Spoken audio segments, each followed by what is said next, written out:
Number one, the president has to be prepared for multiple contingencies, which I'm not going to discuss in the media. And again, I refer you to the Department of War, who will probably tell you the exact same thing.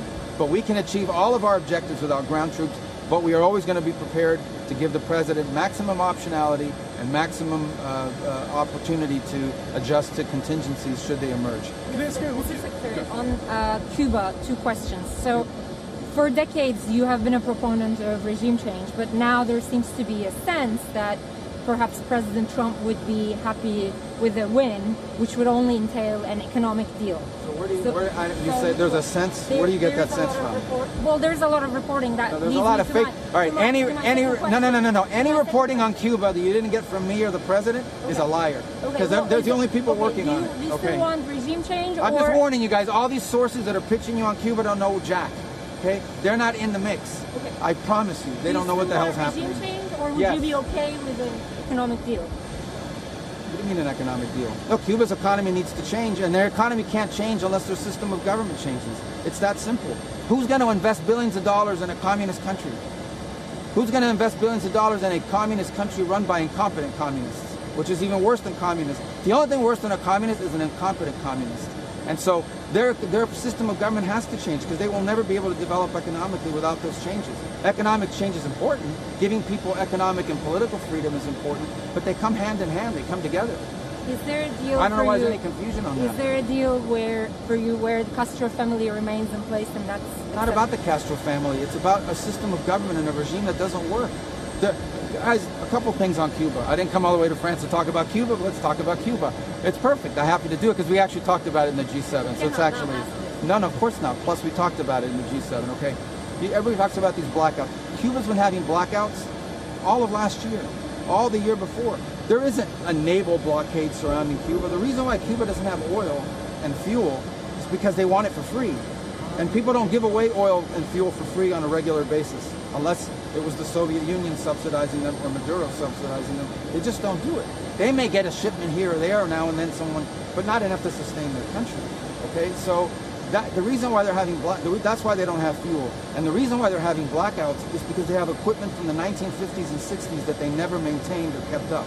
Okay, but ultimately the reason why Cuba's a disaster is because their economic system doesn't work. It's a nonsensical system, and the people of Cuba are suffering because of the decisions, because of the unwillingness of the people who govern that country to make the changes that need to be made so they can join the 21st century. It is sad that the only place Cubans can only be successful if they leave the country. That's a very sad thing.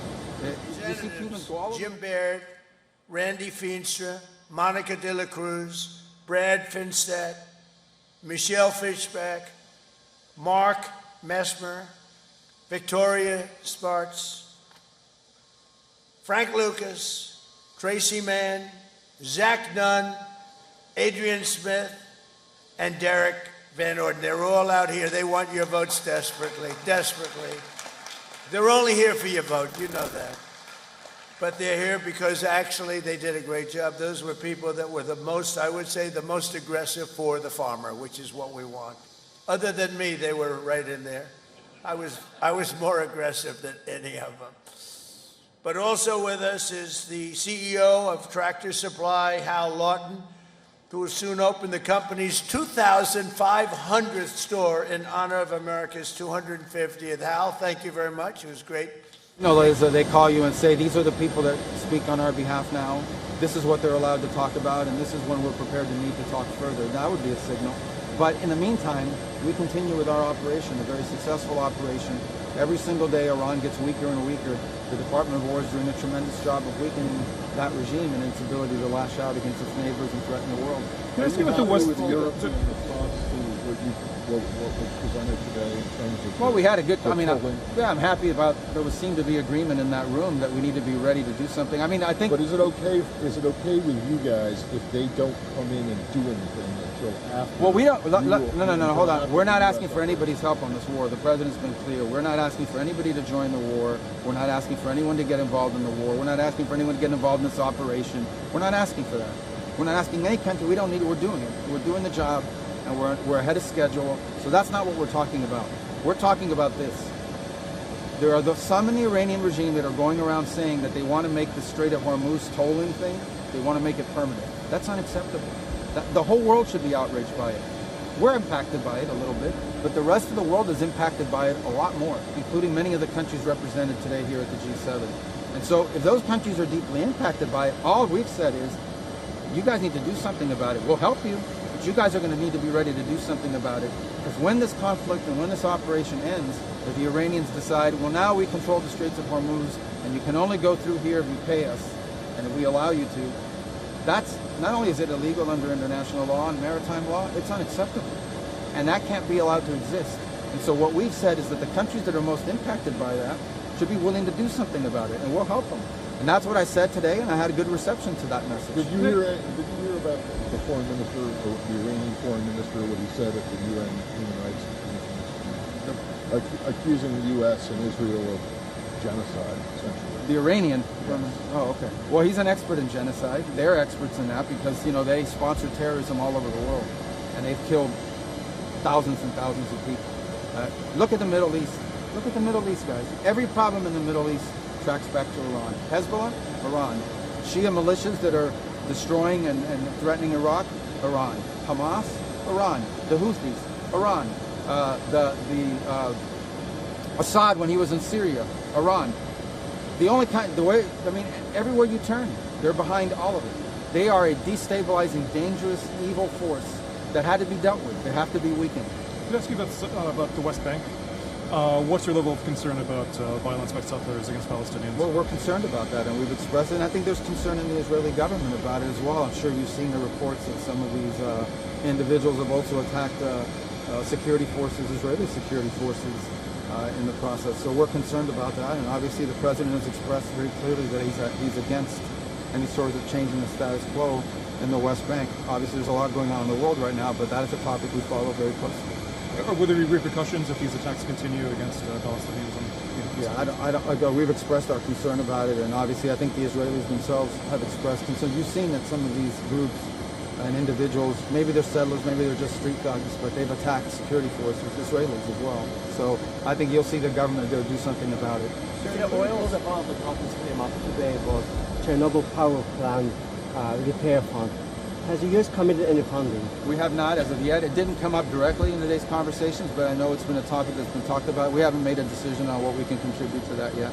Have we, on the temporary oil sanctions relief for Russian oil, I'm just wondering if those will truly be temporary, and what's the plan and time frame? Well, right now I think they expire April 9th or 10th, and it's only about the oil that's in the water. So we don't have, that's not a permanent policy of the United States. Obviously we'll make adjustments if necessary given global conditions, but ultimately the president has not indicated his desire to permanently lift any of these sanctions. This has to do mostly with oil that's already out in the water and was either going to go to, for example, to China at a discount. Now it's just, that oil is going to be sold one way or the other. The only difference is, are more countries eligible to buy it to take a little bit of the strain off the global concern about what's happening in this operation. And then on the Strait of Hormuz again, I know it's there's been discussions of a potential multinational countries, capable countries. So we'll be there to help. We're willing to be a part of that coalition, but we've encouraged others to sort of put it together. And many today signified not only that they understood that message and agreed with it, but they were working hard to make that happen. All right, it's getting cold. We're out. Let's go.